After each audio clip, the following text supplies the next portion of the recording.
Hello friends, BFM का आज हम यूनिट 10 डिस्कस करने वाले हैं और चैप्टर का नाम है आपका टेक्नोलॉजी इन इंटरनेशनल बैंकिंग। ये आपका जो नया सिलेबस ऐड है उसमें चैप्टर नंबर 10 भी इंक्लूड है, तो ये हम नए वाले सिलेबस के हिसाब से डिस्कस करेंगे।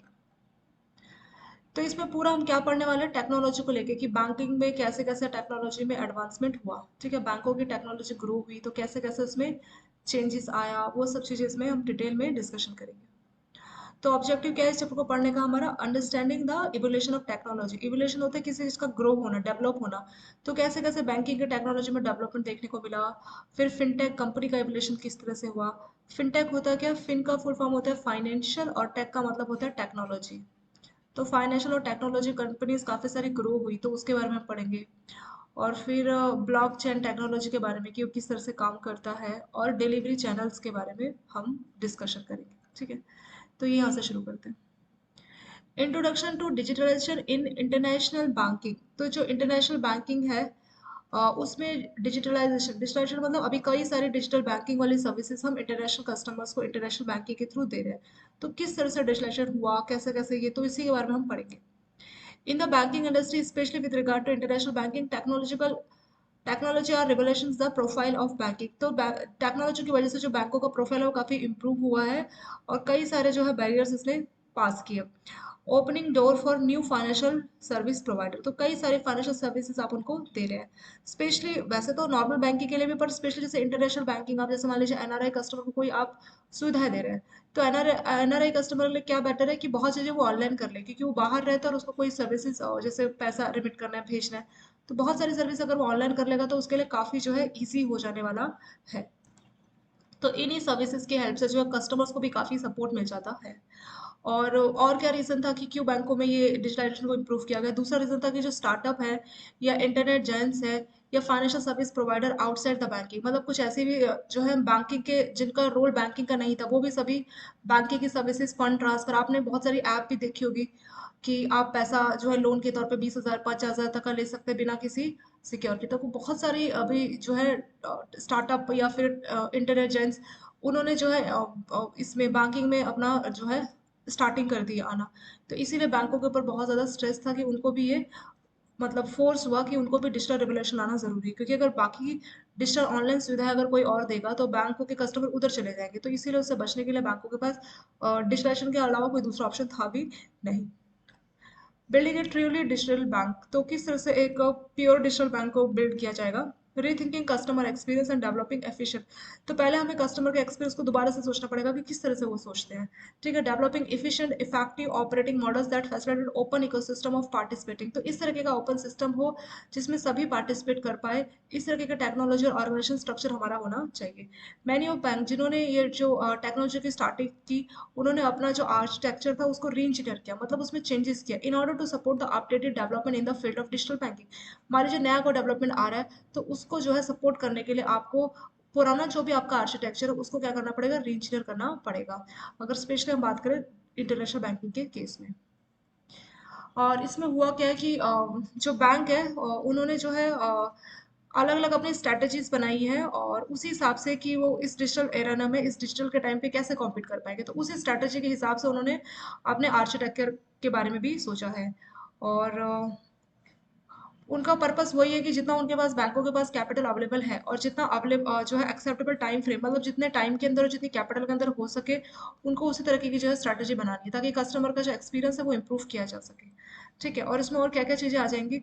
Digital strategies based on bank goal. तो जो डिजिटल स्ट्रैटेजी बनाया जा रहा है बैंक, तो बैंक का गोल क्या है, उसका विजन मिशन, तो क्या वो सोचता है, क्या उसका आगे का मिशन है, क्या वो गोल है, तो उसी गोल के हिसाब से जो है बैंक ये सब चीज़ें करता है, अपनी स्ट्रैटेजी बनाता है।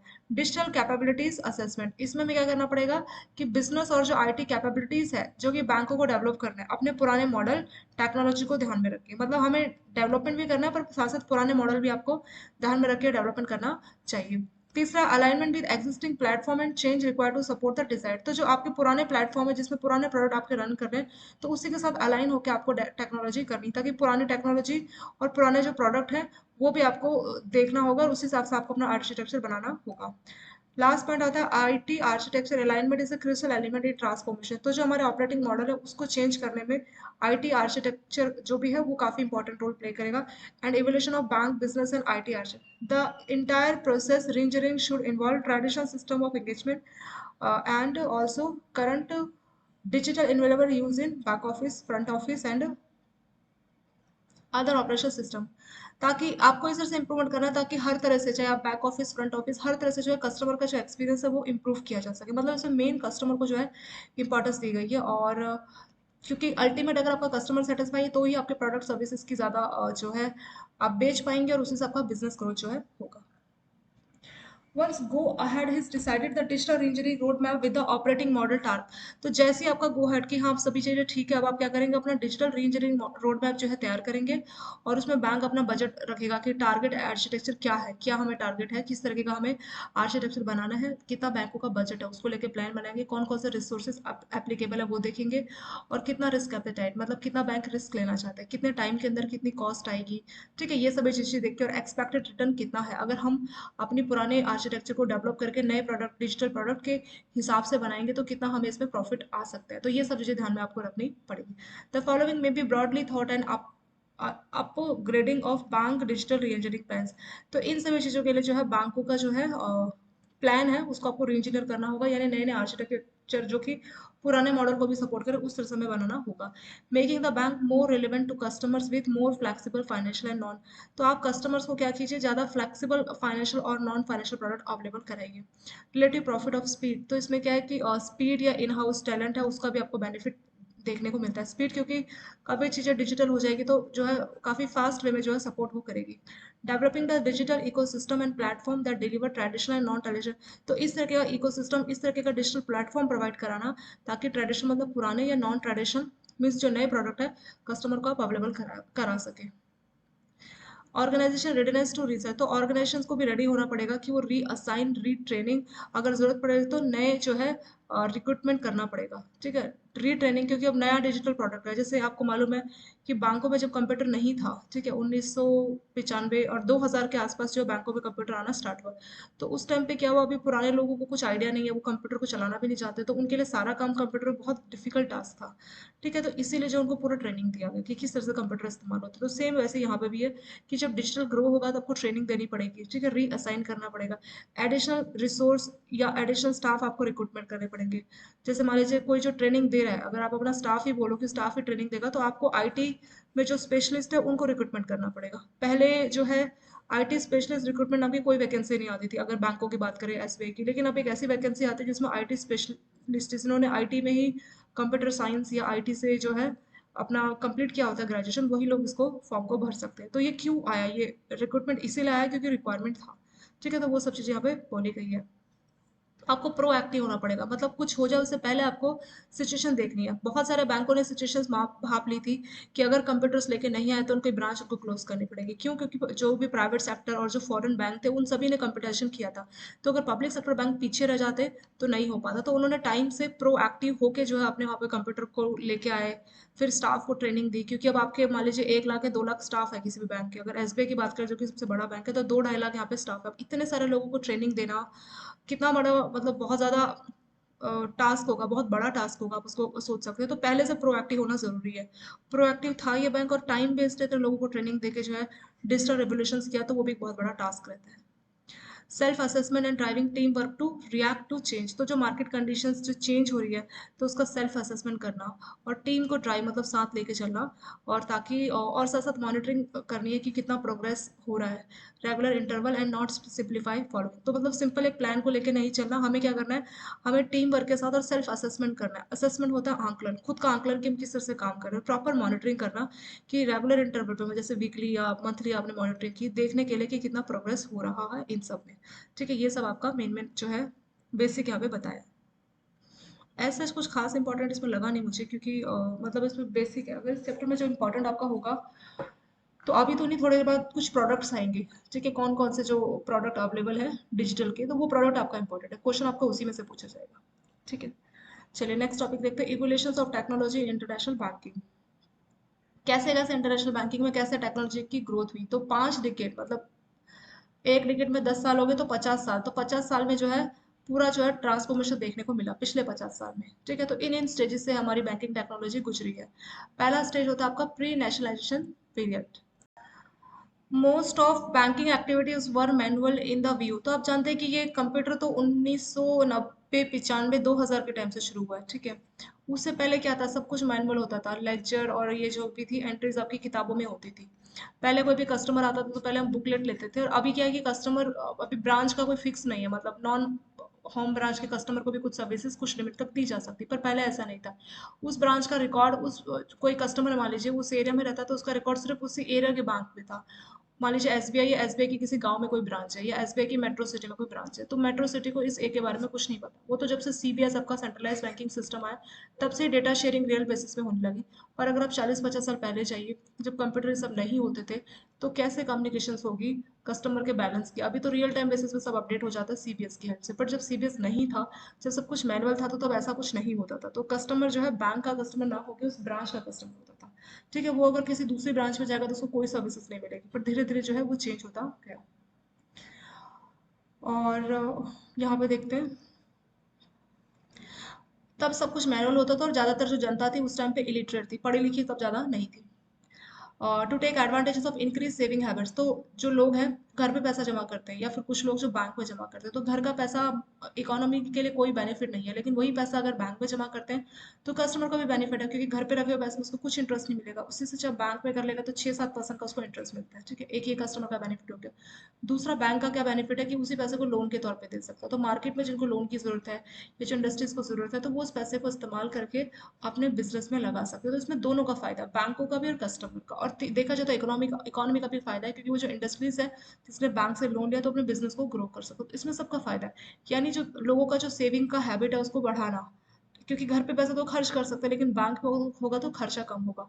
तो उस सेविंग हैबिट को बढ़ाने के लिए, and the need for borrowers fund to be, और जो बोरो करके जो पैसा लिया गया है, जो जनता का पैसा है, वो इकोनॉमिक डेवलपमेंट के लिए लगाने के लिए, the customer increase their visit to bank branches for utilising the manual services. तो कस्टमर ने बैंक पे जो है विजिट करना शुरू किया और बैंकिंग सर्विसेज अवेल करनी शुरू कर दी। To take advantages of increase saving habits. तो इस चीज़ का फ़ायदा उठाने के लिए कि लोग ज़्यादा पैसा सेव कर रहे हैं, and also the need for और इकोनॉमिक जो डेवलपमेंट है, वो नीड तो था ही कंट्री का, कि ग्रो करना है, इकोनॉमिक ग्रोथ जो है अच्छी हो, और बैंकिंग सर्विसेज हर कोने तक जो है कंट्री के पहुंचे। इसीलिए गवर्नमेंट ने क्या किया कि जो 1969 तक प्रधानमंत्री हमारी इंदिरा गांधी जी वो थी, तो उन्होंने 14 बैंकों का नेशनलाइजेशन किया। नेशनलाइजेशन का मतलब क्या होता है कि जो प्राइवेट बैंक है, गवर्नमेंट उसके 51% मिनिमम शेयर लेगी, तो गवर्नमेंट की ओनरशिप आ जाएगी, जिसको पब्लिक सेक्टर बैंक बोलते हैं ना। ये तब की बात है, तो 1969 के टाइम पे ये सब हुआ था। 14 बैंक नेशनलाइजेशन। जैसे प्राइवेट सेक्टर है, अभी प्राइवेट बैंकों को तो सरकार कुछ इंस्ट्रक्शन नहीं दे सकती कि गाँव जाके ब्रांच खोलो, सर्विसेज दो। उससे अच्छा जो पब्लिक सेक्टर बैंक है, तो उसको सरकार इंस्ट्रक्शन दे सकती है, क्योंकि सरकार का कंट्रोल है। तो सरकार के हिसाब से बैंक काम करेंगे, दूर गांव के एरिया में भी उनको ब्रांचेस खोलनी होगी। तो जो पब्लिक सेक्टर बैंक है वो इकोनॉमी में ज़्यादा रोल प्ले करते हैं एज कम्पेयर टू प्राइवेट या फॉरेन बैंक। फिर 1969 के बाद से क्या हुआ, पोस्ट नेशनलाइजेशन पीरियड बोलते हैं। 1969 से पहले का जो फेज था, तब कोई भी नेशनलाइजेशन नहीं हुई थी, तो फर्स्ट टाइम 1969 में 14 बैंकों का नेशनलाइजेशन किया गया। तो इसके टाइम पीरियड के बाद के टाइम को बोलते हैं post nationalisation period. Most of banking activities were centred around investment. तो जनता क्या कर रही थी कि जो भी पैसा उनके पास एक्स्ट्रा बच जाता था, वो सेव करने के लिए, इन्वेस्ट करने के लिए बैंक में डिपॉजिट करती थी। Though the need for borrowing was prevalent, many of customer were unable to reach. तो तब काफ़ी कस्टमर्स तो ग्रो करने लगे थे, पर फिर भी काफ़ी सारे जो कस्टमर है वो क्या कर रहे थे, वो बैंकों के पास नहीं जाते थे। And he is lending by financial intermediaries. तो इंटरमीडिएटरीज कौन से हो गए, गाँव में जैसे जमींदार ये सब होते हैं ना, तो उन लोगों के पास लोन लेने जाते थे, और उनका इंटरेस्ट रेट जो है बहुत ज़्यादा होता था। जैसे बैंकों में 6-7% है, वो लोग मंथ का ही 5% 7%, वो मंथली इंटरेस्ट रेट चार्ज करते थे। तो साल के हिसाब से देखा जाए तो 60 से 70% वो आपसे इंटरेस्ट रेट चार्ज कर रहे हैं। तो जो गरीब किसान जिनको किसी पर्पज के लिए अपने कुछ खरीदने के लिए उनको लोन चाहिए, तो जब 60-70% इतना हाई साल का इंटरेस्ट पे करेगा, तो वो कितना भी ग्रो करे, फिर भी वो उसका जो है लोन रिपे नहीं कर पाता था। तो अल्टीमेटली जो किसान है उनको अपना लोन रिपे करने के लिए अपनी जमीन बेचनी पड़ती थी, फिर शहर में आके इधर उधर मजदूरी करना। तो बहुत बुरी कंडीशन थी उस टाइम पे, तो मतलब जमींदारी प्रथा बहुत थी। जमींदार लोगों ने बहुत ज्यादा किसान इन सब का जो है बहुत शोषण किया हुआ था, और बेचारे इतने पढ़े लिखे भी नहीं थे कि वो ज्यादा आवाज उठा सके इस सब के खिलाफ। चलिए, ये उसके बाद हुआ, और फिर उसके बाद धीरे धीरे कंट्री ने प्रोग्रेस देखनी शुरू की। ठीक है, जब से नेशनलाइजेशन हुआ, गांव में बैंकों की ब्रांचेस हुई, तो कस्टमर को मालूम है कि बैंक 7% का लोन दे रहा है, और गांव में आपको मालूम है कोई अच्छी चीज़ तो बात बहुत जल्दी फैल जाती है। ठीक है, तो 7%, 8% में बैंकों ने कई अच्छी अच्छी सुविधाओं के तहत जो है कस्टमर को लोन देना शुरू किया। तो धीरे धीरे जो जमींदारी प्रथा ये सब जो है कम होनी शुरू हुई। The banking sector witness tremendous, तो बैंकों में बहुत तेजी से ग्रोथ देखने को मिली, और जो लोग थे वो अपना पैसा बैंकों में जमा करते थे, और जो है जिनको बोरोविंग चाहिए तो बैंकों में जाके वो अपना बिजनेस पर्पस के लिए बोरोविंग लेते थे और बिजनेस को ग्रो करते थे। फिर 1980, तो सरकार ने देखा 1969 में 14 बैंकों का नेशनलाइजेशन हुआ, तो सरकार को लगा ये तो बहुत अच्छा है, इससे काफ़ी हेल्प मिली गांव के लोगों को बिजनेस को ग्रो करने में। तो और कुछ बैंकों का नेशनलाइजेशन किया। फिर सेकंड फेज ऑफ नेशनलाइजेशन आया, इसको आप फर्स्ट फेज भी बोल सकते हैं। पहले फेज में 14 बैंकों को, जो कि 1969 में हुआ था, और दूसरे फेज में 6 और बैंकों को, जो कि 1980 में हुआ था, नेशनलाइजेशन किया गया। इसको बोलते हैं सेकंड फेज ऑफ नेशनलाइजेशन, जहाँ पे एडिशनल 6 और बैंकों को जो है गवर्नमेंट के द्वारा नेशनलाइजेशन किया गया। और the hunger for technology in banking start during this period, तो इसके बाद ही जो है टेक्नोलॉजी की ग्रोथ बैंकों में देखने को मिली, क्योंकि टेक्नोलॉजिकल बहुत ही ग्रो हो रहा था, तो बैंकों में भी ये चीज़ें ग्रो होने लगी। क्योंकि अगर उस टाइम पे बाद में क्या हुआ था, 1990 के आसपास क्या हुआ, एलपीजी, मतलब प्राइवेट बैंक, फॉरेन बैंक को भी परमिशन थी कि वो बैंकिंग सर्विसेज अवेल कर सकते हो। फॉरेन बैंक, फॉरेन में तो बड़ी बड़ी टेक्नोलॉजी, तो वो उन टेक्नोलॉजी के साथ एंटर कर रहे थे इंडियन मार्केट में। तो अगर इंडियन बैंक उस लेवल के नहीं होते, टेक्नोलॉजी ग्रो नहीं करते जैसे पब्लिक सेक्टर बैंक ये सब, तो बहुत पीछे रह जाते। तो इसलिए उनको भी जो है अपनी टेक्नोलॉजी को बढ़ाना पड़ा, और उसके बाद से तो काफ़ी प्रोग्रेस ये सब चीज़ें देखने को मिली। वर्ड स्टार्टेड ALPMS, इसका फुल फॉर्म है एडवांस्ड लेजर पोस्टिंग मशीन। 1980 की बात है तब इसकी शुरुआत हुई। Got converted into data entry machines, और विच रिजल्ट इनटू इंट्रोडक्शंस, तो बाद में आपका डेटा, पहले ही आपका जो एडवांस लेजर पोस्टिंग मशीन है, जहाँ पे लेजर एक मशीन रहती थी जिसके थ्रू सारी एंट्रीज की जाती थी। ठीक है, तो फिर 1980 में उसको डेटा एंट्री मशीन में कन्वर्ट कर दिया। फिर बाद में आपका कंप्यूटर्स जो है बैंकों में लाया गया। फिर इंटरनेट बैंकिंग का बेनिफिट देखने के लिए 1980 में, सॉरी 1990, 1990s विटनेस बैंक, तो बैंकों में internet banking, ATM, debit, credit card, इस तरह की चीज़ें जो है ग्रो करने लगी थी। चलिए, ये आपका मेन मेन जो है पूरा ये सब बताया हुआ है कि किस तरह से इवोल्यूशन हुआ, कैसे कैसे टेक्नोलॉजी जो है ग्रो करती गई। Benefits and limitations of technology, इसके फायदे क्या है, तो बेनिफिट्स मेन वही है। कंप्यूटर्स के क्या फायदे, बहुत फास्ट है, एक्यूरेट है। ट्रांजेक्शन कॉस्ट जो है बैंकों के लिए काफ़ी सस्ती होती है, क्योंकि अब कस्टमर घर पे बैठे बैठे अपना नेफ्ट आरटीजीएस कर रहा है, और बेटर वो बैंक आके नेफ्ट आरटीजीएस करेगा। तो बैंक आएगा तो स्टाफ का जो है टाइम लगेगा, फिर स्टाफ उसी के बदले कोई और प्रोडक्टिव एक्टिविटी कर सकता था, बट वही कस्टमर के नेफ्ट आरटीजीएस, उसी में उनका टाइम वेस्ट होगा। और नेफ्ट आरटीजीएस आप बैंकों में जानते हैं कि मेकर चेकर कंसेप्ट रहता है जनरली कुछ लिमिट तक, तो मेकर अलग है फिर चेकर अलग है, तो दो दो ऑफिशियल का बहुत टाइम लग जाता है। तो बेटर अपना घर से करेगा, तो बैंकों की जो है कॉस्ट भी काफ़ी सस्ती आएगी।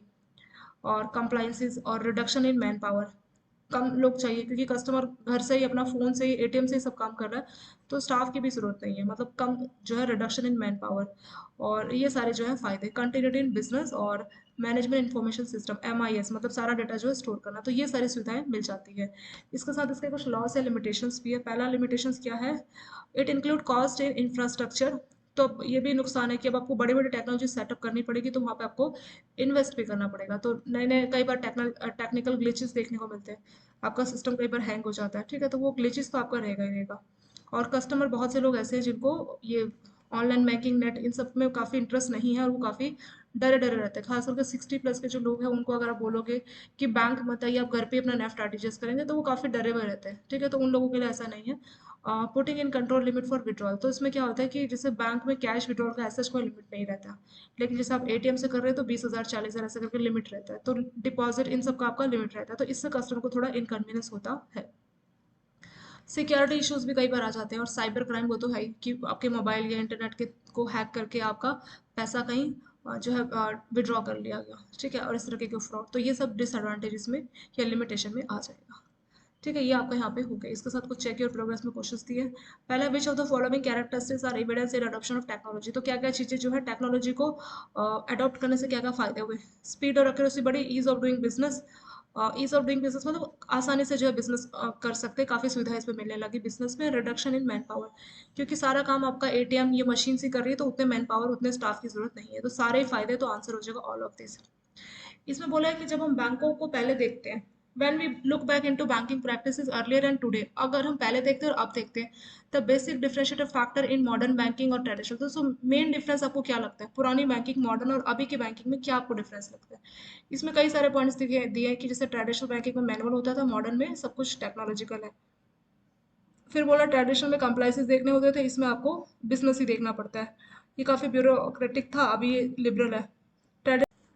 ट्रेडिशन में सारा कुछ मैनुअल होता था, लेकिन अगर हम मॉडर्न बैंकिंग की बात करें तो उसमें ऑटोमेटिक भी है, मैनुअल भी। ये वाला पॉइंट बिल्कुल सही है। क्यों? क्योंकि पहले 100% मैनुअल था, लेकिन अभी 100% नहीं हुआ। जैसे लोन है, लोन के लिए सारा डॉक्यूमेंटेशन आपका मैनुअल है। लोन तो आप देंगे, बट कुछ लिमिट तक कि आप सिर्फ विदाउट नो डॉक्यूमेंटेशन लोन दे सकते हैं, बट बहुत चीज़ें जो है मैनुअल अभी भी होती है, तो भी मिक्स है। हम ये भी नहीं बोल सकते कि हम 100% टेक्नोलॉजी ऑटोमेटिक हो गई, वो पॉसिबल नहीं है। अगर 100% टेक्नोलॉजी ऑटोमेटेड होते तो फिर आपको एक भी स्टाफ का जरूरत ही नहीं पड़ता, सारा काम ऑनलाइन होता है। और बैंकों में अभी भी एक एक 2-2 लाख स्टाफ काम करते हैं, ठीक है, तो वही सबसे बड़ा प्रूफ है। तो जो है ऑटोमेटिक प्लस जो है मैनुअल, ये दोनों का मिक्सचर है। ये बात बिल्कुल सही है, तो डी वाला पॉइंट सही हो गया। Which of the following factors are mainly influential and matter the most for bank in undertaking digitization? तो कौन सा फैक्टर सबसे जरूरी था? किस फैक्टर ने बैंक को इन्फ्लुएंस किया कि बैंकों को क्या करना चाहिए, डिजिटल हो जाना चाहिए, अपनी सर्विसेज डिजिटल डिजिटल देनी चाहिए? तो कौन सा फैक्टर ने इम्पैक्ट किया? फिर बोल रहा है दोबारा से ट्रेनिंग देनी चाहिए, इसलिए बैंकों ने डिजिटल किया। दूसरे में बोल रहा है making the bank more relevant to customer, customer के हिसाब से बैंकों ने सोचा। तीसरा बोल रहा है कि बैंक प्रोएक्टिव होना चाहता था, इसीलिए बैंक ने जो है डिजिटल किया। और लास्ट में बोला है कि हम चाहते थे कि हमारी टीम जो है बिजनेस को ग्रो करे, इसीलिए हमने मार्केट चेंज हो रहा है, इसीलिए हमने डिजिटल किया। तो इसमें सबसे इंपॉर्टेंट और सही पॉइंट है कस्टमर। जैसे मैं आपको पहले ही बोल चुकी, कस्टमर इज अ किंग। तो सारी चीजें कुछ भी अगर इतना बड़ा, क्योंकि डिजिटल होना कोई बहुत छोटा स्टेप नहीं, इसमें बैंकों को कितनी, अगर बैंकों के आप मान लो 40 से लेकर 50,000 ब्रांचेस है, तो हर ब्रांचेस में उनको कंप्यूटर्स लाना था, ठीक है, तो वो कितना बड़ा, बहुत बड़े लेवल पे खर्चा होता। तो अगर सिर्फ बिजनेस प्रॉफिट के बारे में सोचा होता, तो जो इतना बड़ा खर्चा हो रहा है, तो वो भी दिमाग में रखते कि जितना हम बिजनेस से ग्रो कर रहे हैं और जो हमारा खर्चा हो रहा है, नई नई टेक्नोलॉजी में बैंकों को कितना खर्चा देना करना पड़ता है, ठीक है, तो उस खर्चे को बैंक ध्यान में रखता है। ट्रेनिंग देनी है इसलिए डिजिटल किया, ये तो कोई लॉजिक नहीं हुआ। ट्रेनिंग इसलिए देनी पड़ी क्योंकि डिजिटल करना पड़ा, पर डिजिटल क्यों करना पड़ा, वही क्वेश्चन था। क्वेश्चन वही कि कस्टमर को, अगर कस्टमर को सेटिस्फिकेशन नहीं रहेगा, तो कस्टमर आपका बैंक छोड़ के कहीं और चले जाएंगे, कुछ टाइम बाद फिर आपका बैंक जो है क्लोज हो जाएगा। तो मेन कस्टमर ही होता है। तो बैंकों ने देखा कि कस्टमर को जो फॉरेन बैंक नई नई डिजिटल टेक्नोलॉजी दे रहे हैं, तो इसी वजह से बैंकों ने खुद को डिजिटल किया था। कस्टमर ही मेन रीजन था, तो 20 का आंसर हो जाएगा। इसी वजह से बैंक इन्फ्लुएंस हुए थे कि हाँ, हमें भी अपनी सर्विस डिजिटल देनी चाहिए। इसके बाद आपका आता है डिजिटल प्लेटफॉर्म इन इंटरनेशनल बैंकिंग। कौन कौन सा डिजिटल प्लेटफॉर्म आपके इंटरनेशनल बैंकिंग में है, इसको हम पढ़ेंगे अभी थोड़ी देर में। इससे पहले इसको शॉर्ट में रिवाइज करते हैं। अभी तक हमने क्या पढ़ा? अभी तक वैसे जो हमने पढ़ा इतना खास इंपॉर्टेंट नहीं था, ये सिर्फ बेसिक था, ठीक है। इंट्रोडक्शन में हमने क्या देखा कि अभी जो बैंक है उनकी टेक्नोलॉजी काफ़ी धीरे धीरे ग्रो की, और बहुत ज़्यादा बैंकों का कंपटीशन था, तो इसीलिए बैंकों के ऊपर भी जो है फोर्स था कि हमें भी डिजिटल होना चाहिए।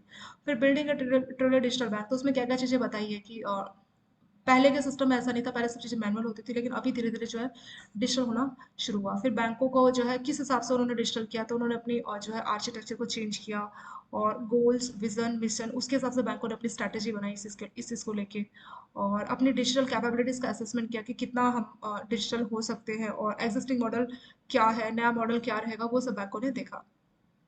डिजिटल जो पुराने प्लेटफॉर्म है उसके साथ अलाइन होकर ही हमें नए प्रोडक्ट बनाना है, ये भी बैंकों के लिए था। और जो आईटी आर्किटेक्चर क्या है, वो भी एक इंपॉर्टेंट एलिमेंट था कि किस हिसाब से हमारे को ऑपरेटिंग मॉडल को ट्रांसफॉर्म करना है, यानी चेंज करना है। फिर बैंकों ने डिसीजन ले लिया था, तो फिर नई चीज़ें आ गई थी कि डिजिटल री इंजीनियरिंग का रोड मैप बनाया जाए। रोड मैप में सारी चीज़ें होनी चाहिए कि किस तरह से कस्टमर को जो है making the bank more relevant to customer, तो कस्टमर को ज़्यादा सुविधाएं मिले, फ्लेक्सिबल वे में वो बैंकिंग सर्विसेज अवेल कर पाए, स्पीड मतलब सारी चीज़ें फटाफट से हो जाए। और जो है ऐसा प्लेटफॉर्म बनाना जिसमें कस्टमर को ट्रेडिशनल या नॉन ट्रेडिशनल प्रोडक्ट जो है अवेलेबल कराया जाए। ये सब चीज़ें इसमें मेन थी। फिर एवोल्यूशन कैसे कैसे ग्रो हुआ, तो शुरुआत तो पहले प्री नेशनलाइजेशन पीरियड था, जिसमें सब कुछ मैनुअल होता था, कस्टमर काफ़ी इलिटरेट थे, तब ज़्यादा बैंकों के मतलब अकाउंट भी नहीं होते थे, कस्टमर घरों में पैसा जमा करते थे। फिर धीरे धीरे लोगों की भी जो है सेविंग हैबिट आनी शुरू हुई, और फिर इकोनॉमिक डेवलपमेंट के लिए भी ज़रूरी था कि लोग घरों में पैसा ना रख के बैंकों में रखे, ताकि किसी बिजनेस इंटरप्राइज को पैसा लोन के तौर पे दिया जा सके, और वो फिर जो है जॉब्स और जो है इकोनॉमी में अपना कंट्रीब्यूशन दे। तो इसीलिए जो है बैंकों को ओपन करने की बात की थी, सॉरी, बैंकों को नेशनलाइजेशन करने की बात की गई थी तब के जो वहाँ के जो प्राइम मिनिस्टर थे इंडिया के, ठीक है। तो 14 बैंकों को पहले नेशनलाइजेशन किया, फिर धीरे धीरे बैंकों की पहुंच गाँव में, अनबैंक्ड एरिया में जाने लगी, और फिर एक अच्छा रिजल्ट देखने को मिला। तो जब कोई चीज़ अच्छी होती है तब दोबारा से उसी चीज़ को किया जाता है, तो बाकी के 6 बैंकों को फिर से 1980 में जो है डिजिटलाइजेशन किया गया, नेशनलाइजेशन किया गया, तो उससे जो और ग्रोथ देखने को मिली। और फिर टेक्नोलॉजी को देख के जो है बैंकों में भी और जो है टेक्नोलॉजिकल डेवलपमेंट के फायदे उठाने के लिए बैंकों में टेक्नोलॉजी को ग्रो करने की जो है बात होने लगी। फिर एडवांस लेजर पोस्टिंग मशीन को 1980 में डेटा एंट्री मशीन में कन्वर्ट कर दिया। फिर बाद में जो है उसको कंप्यूटर्स जो है बैंकों में लाए गए। और 1980 1990 के टाइम पे बैंकों में internet banking, ATM, credit card, debit card इस तरह की जो सुविधाएं ग्रो करने लगी थी।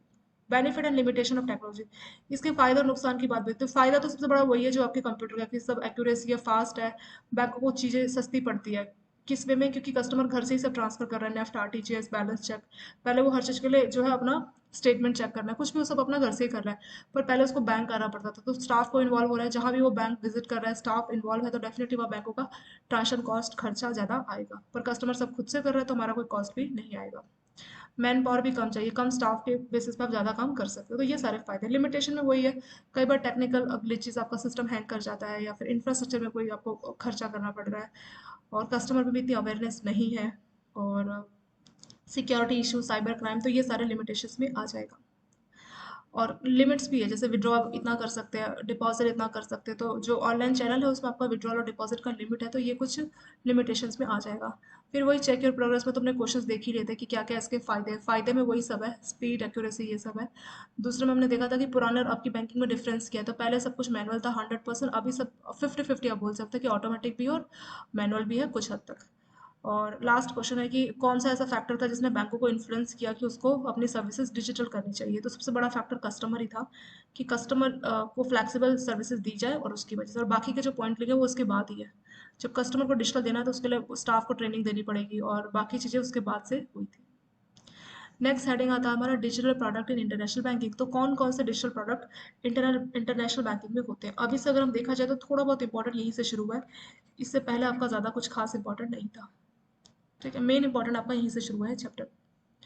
सम ऑफ द इम्पॉर्टेंट, पर आजकल ये आपके मैक्मिलन की बुक से क्या करते हैं कि एग्जाम में जो आपका आईबीएफ वाला कहीं से भी पूछ लेते हैं, चाहे इंपॉर्टेंट लगे या ना लगे, वो लोग कहीं से भी पैराग्राफ बना के पूछ लेते हैं। तो इसीलिए हमने इससे पहले वाला कवर किया है कि 1-2 नंबर का कुछ क्वेश्चन बनाते वो लोग, तो इसीलिए हमने कवर किया। पर मेन इंपॉर्टेंट तो यहीं से बनाना, तो उनको यहीं से चाहिए वैसे।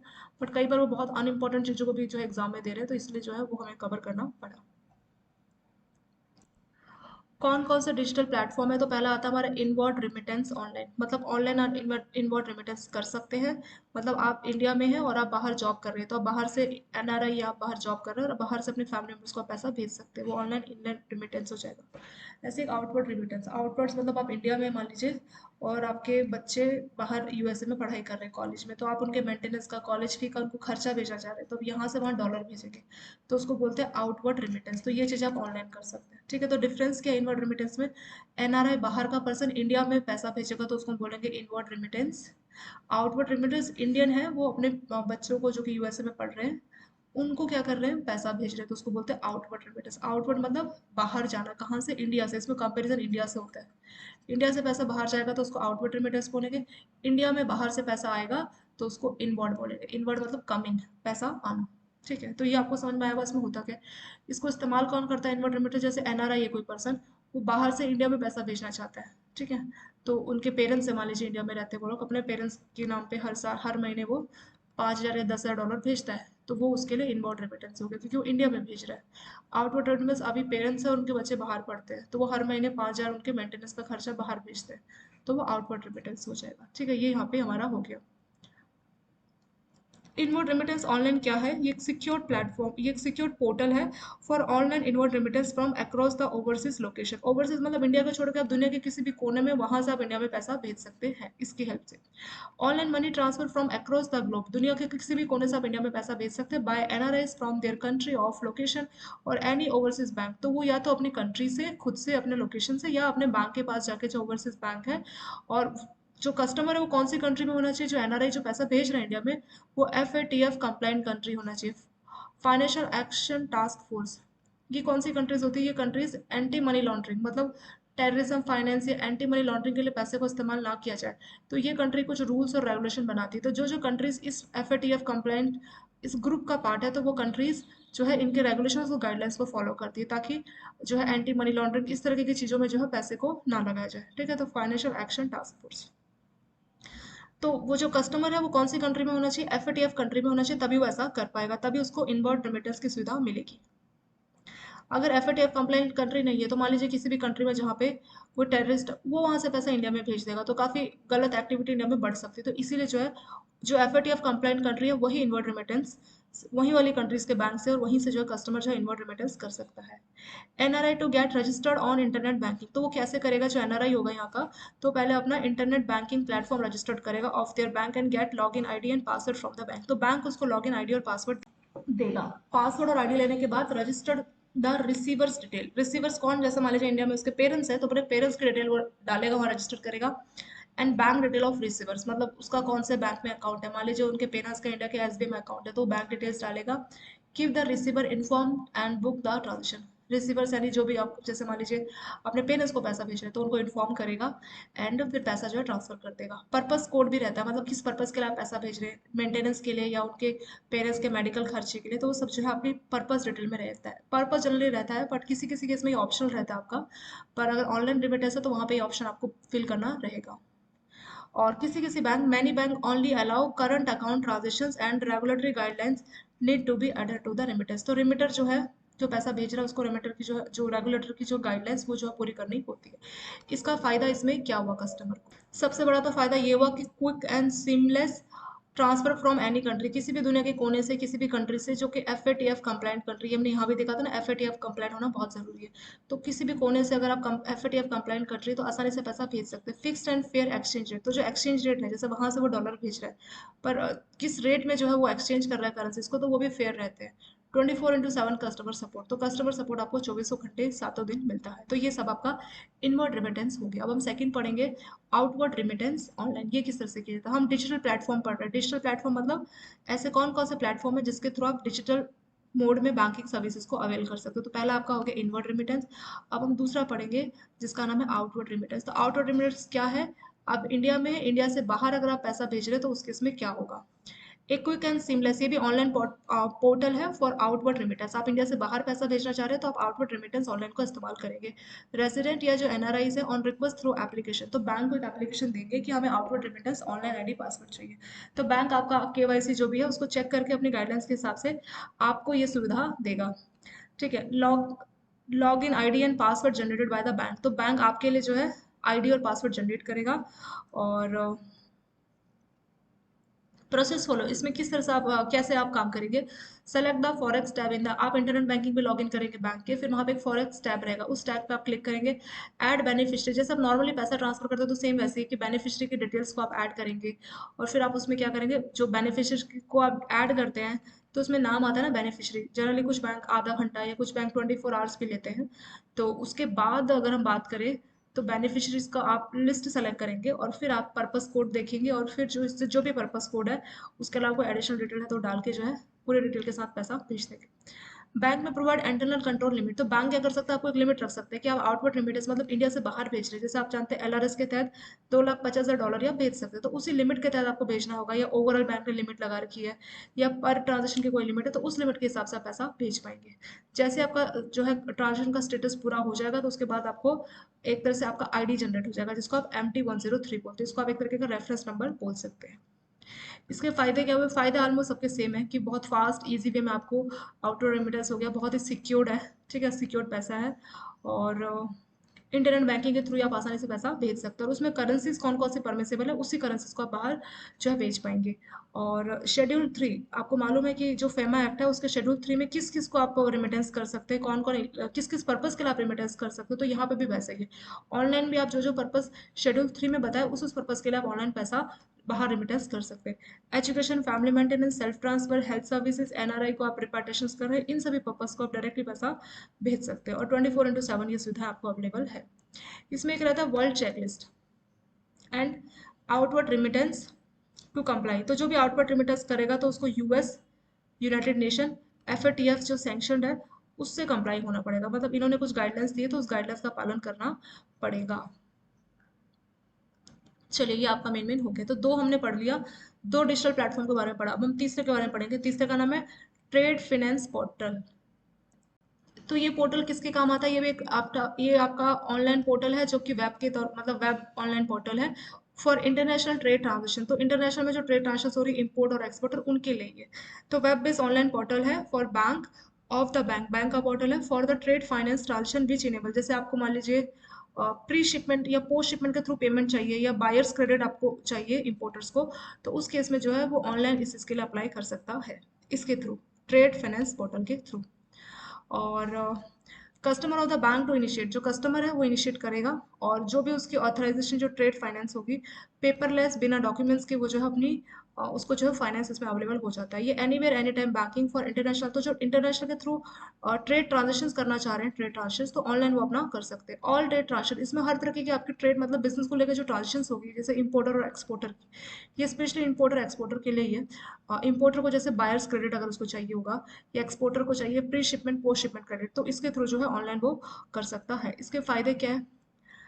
टेम्पलेटेड transactions and in compliance with provision related to international trade, तो जो आपका ट्रांजेक्शन है वो टेम्पलेटेड है, मतलब डिटेल्स आपको इसमें ऑलरेडी पता लग जाती है कि किस किस तरीके का आप ट्रांजेक्शन करेंगे।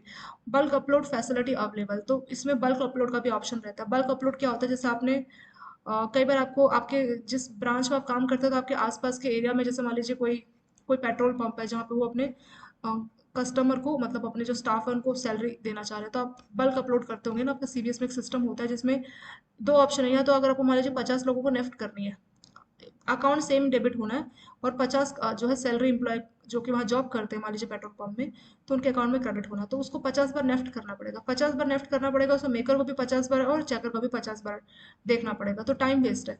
उससे बचने का तरीका क्या है? क्या सारे डिटेल्स, अगर कस्टमर का अकाउंट सेम है, पर इसके लिए क्या है कि सेम अकाउंट होना चाहिए, मतलब ये नेफ्ट नहीं बोलेंगे, इसको ट्रांसफर बोलेंगे। तो डेबिट वाला अकाउंट भी बैंक में एसबीआई में है, और सारे क्रेडिट वाले भी एसबीआई में, तो आप बल्क नेफ्ट बल्क अपलोड कर सकते हैं, जिसमें आप सारा डिटेल एक ही बार में आपका पेमेंट इसमें आ जाएगा। मतलब सिस्टम ये एक तरह का सॉफ्टवेयर है जिसके थ्रू एक बार में कई सारे अकाउंट को डेबिट या क्रेडिट किया जा सकता है। और इसमें भी आपका मेकर चेकर रहता है, जो भी आप कॉर्पोरेट मतलब ऑनलाइन जो भी आपकी ट्रांजेक्शन हो रही है उसका अप्रूवल मेकर चेक कर देगा। तो जनरली जैसे कस्टमर मेकर है, बैंक के पास ही आ जाता है, बैंक उसको चेक करके जो पेमेंट इनिशिएट कर देता है, तो इस तरह से ये रहता है। Copy of advice ready reference to debit and credit entry SWIFT copies available online, तो आपको कुछ भी चीज़ें चाहिए तो आपको ऑनलाइन इसमें मिल जाती है। कितना लिमिट है, जैसे मान लीजिए लेटर ऑफ क्रेडिट या बीजी में बैंक ने आपको कोई लिमिट सैंक्शन किया, तो वो डिटेल्स पे आप देख सकते हैं। और लिमिट कितना यूटिलाइजेशन है, तो वो सब चीज़ें भी जो है आपको ऑनलाइन मिल जाती है।